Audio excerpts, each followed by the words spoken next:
Hola, buenas noches. Mi nombre es Edmundo Torres y me da un gusto estar con todos ustedes. Vamos a iniciar un ciclo de charlas con motivo espiritual.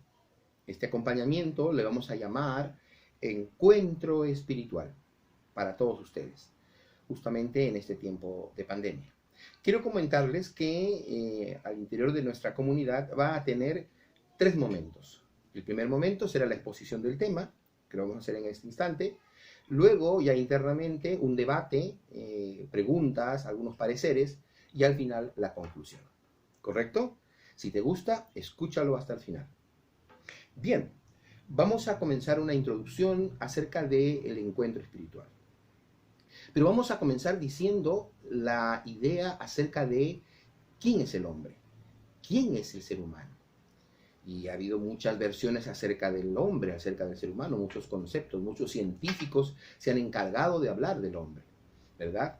Y al final se llega a la idea que es efectivamente el hombre un animal racional. Esta es nuestra condición. Nuestra condición es ser animales. Imagínense ustedes, pertenecemos al grupo de los animales, pero tenemos una gran virtud. Tenemos la virtud de ser racionales. Entonces, en ese afán de ser racionales, el hombre es el único ser de todo nuestro planeta que tiene la capacidad de analizarse, de entenderse. Y visto desde ese punto, vamos a recordar algo que todo el mundo lo sabía. Inicialmente, ¿qué decíamos del hombre? Que el hombre era un ser biopsicosocial. Efectivamente, bio es vida, ¿verdad? Soma, decía Aristóteles. Psico, alma, decía Aristóteles. Y social, porque efectivamente vivimos en sociedad. Nosotros somos gregarios. Muy bien. Ese concepto se quedó un poco a la idea de lo sociológico, lo antropológico. Se avanzó ya para los años 60, 70, y se decía que el hombre era un ser biopsicoespiritual. Ajá. Entonces vamos analizando, ¿no? Bio, cuerpo, efectivamente. Bio es el soma, el psico es el alma y el espíritu. Pero ¿cómo entendemos eso del espíritu? Es importante detenernos ahí.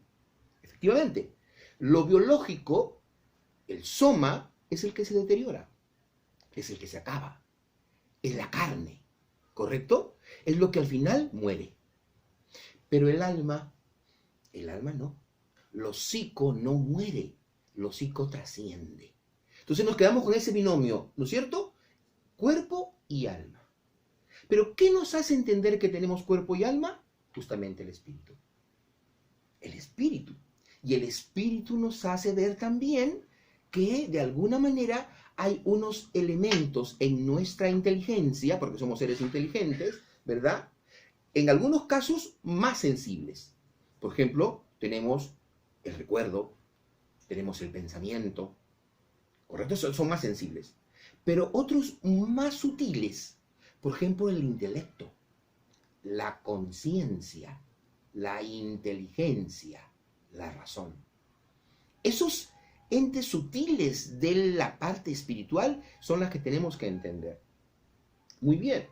Entonces, en este tiempo se habla mucho de que no somos nosotros unos seres que estamos buscando una experiencia espiritual, sino por el contrario.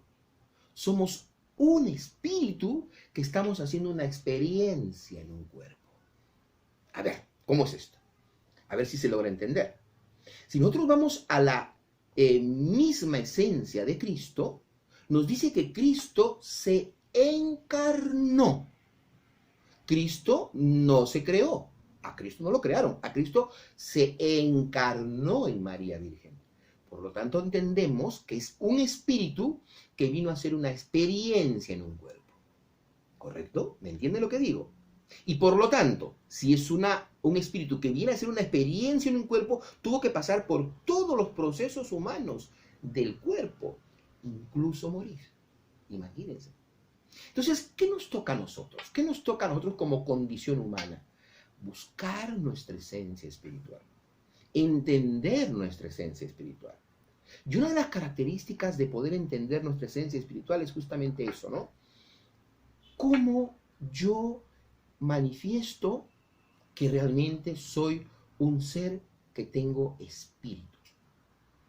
Yo me voy a dar cuenta que tengo un espíritu porque tengo la capacidad, tengo el entendimiento, tengo la inteligencia, tengo la conciencia de saberme hijo de Dios.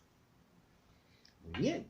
En estos tiempos de pandemia, mis queridos amigos, la gente está sufriendo, no está entendiendo, no está comprendiendo.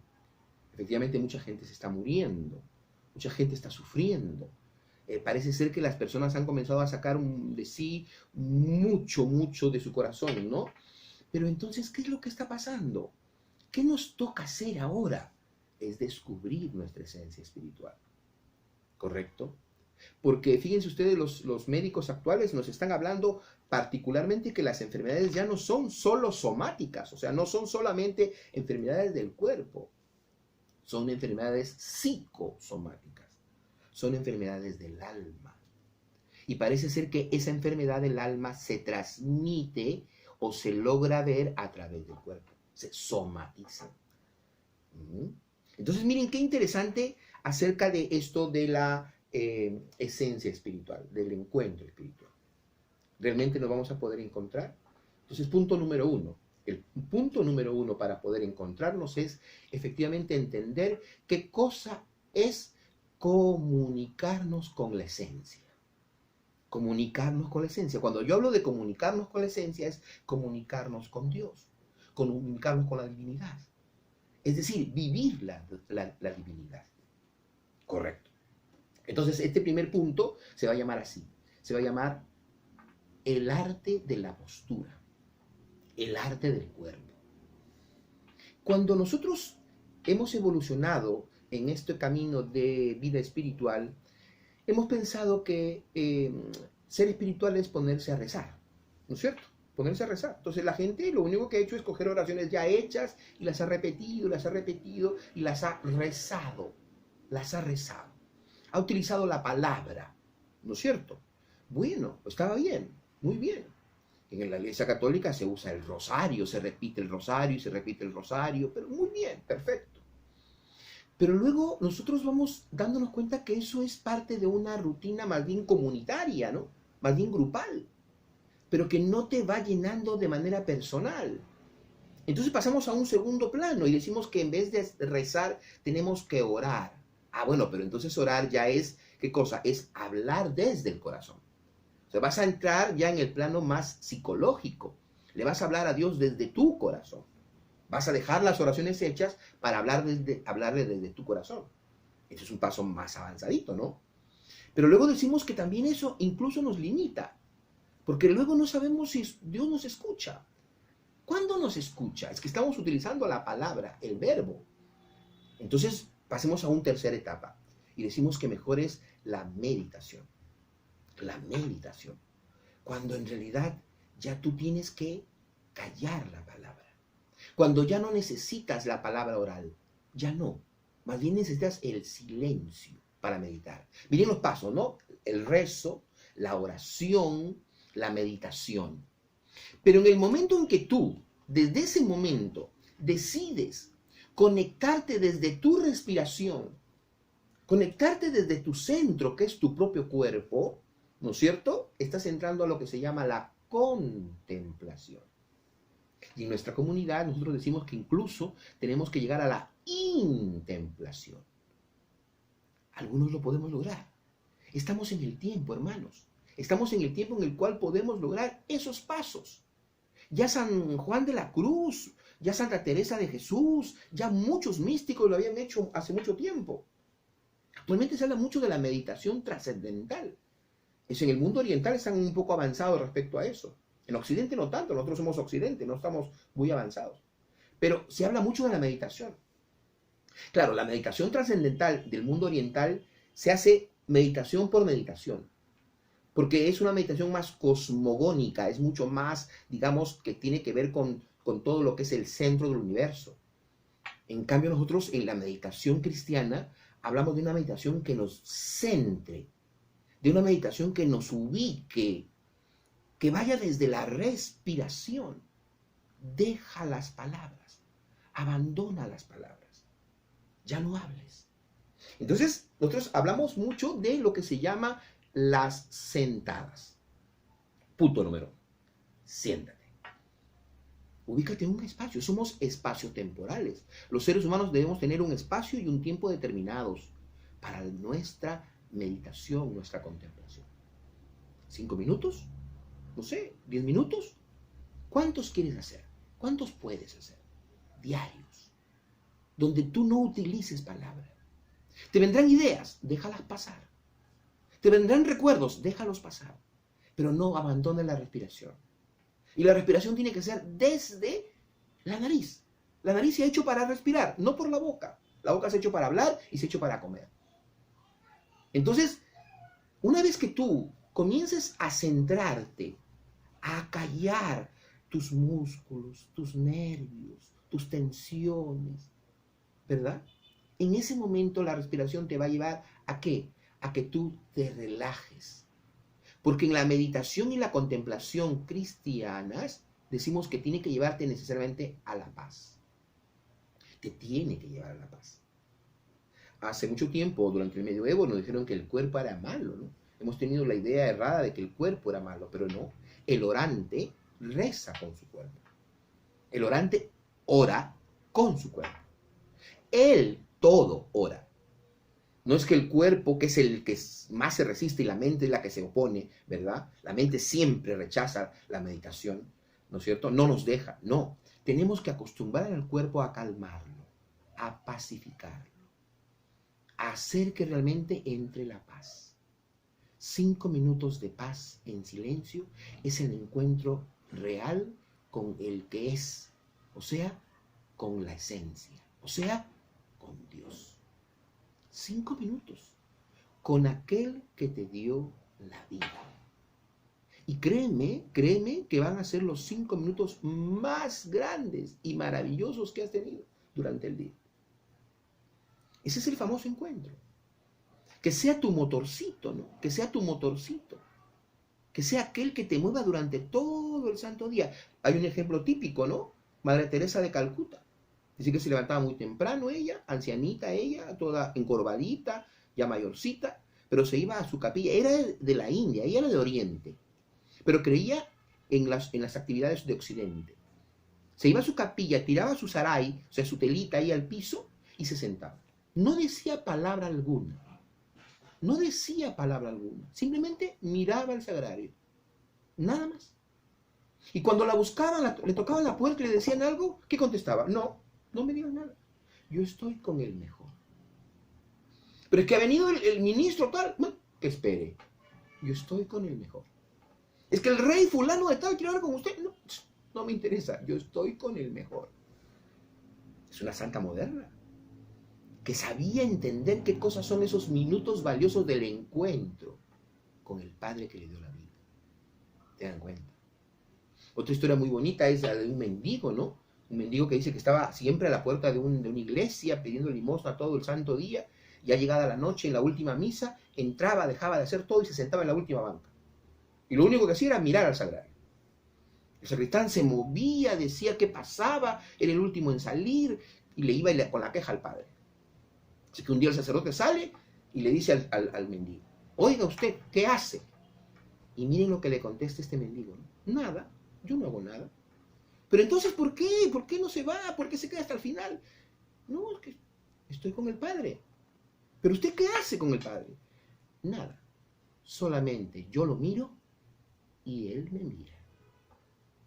Miren ustedes la contestación de un hombre humilde y sencillo como un mendigo. Yo lo miro y Él me mira. Esa es realmente la verdadera contemplación.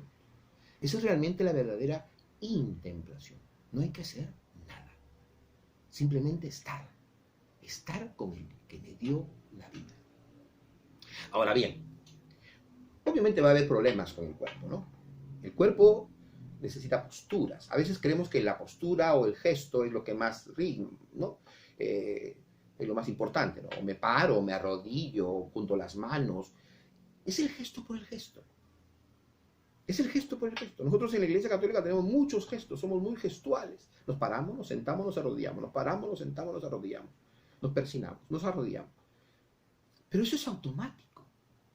Eso no nos deja realmente que nuestro cuerpo también esté en gozo con la paz del Señor. Tenemos que aprender a abandonar los gestos también, las posturas. Sencillamente desnudarnos ante el Creador. Estar, como dice el mendigo, ¿no? Yo lo miro y Él me mira. Por lo tanto, hermanos, cuando queremos que nuestra oración, nuestra meditación, nuestra contemplación tenga resultado, debo tener en cuenta que esta meditación y esta contemplación me tiene que llevar necesariamente a dos cosas.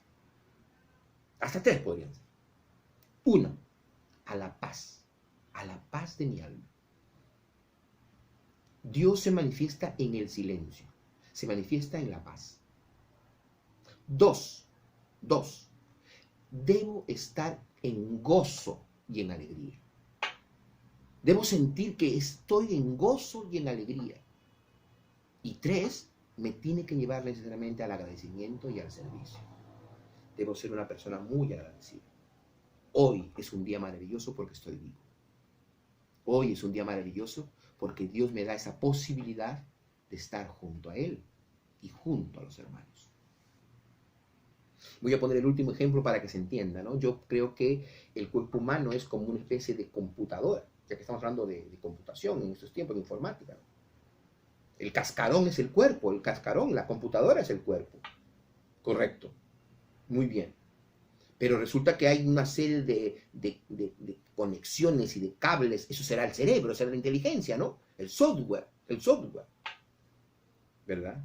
Pero algo nos conecta. ¿Qué nos hace conectarnos, que nos pongamos en funcionamiento? La corriente. Esa luz, la corriente nos hace ponernos en funcionamiento.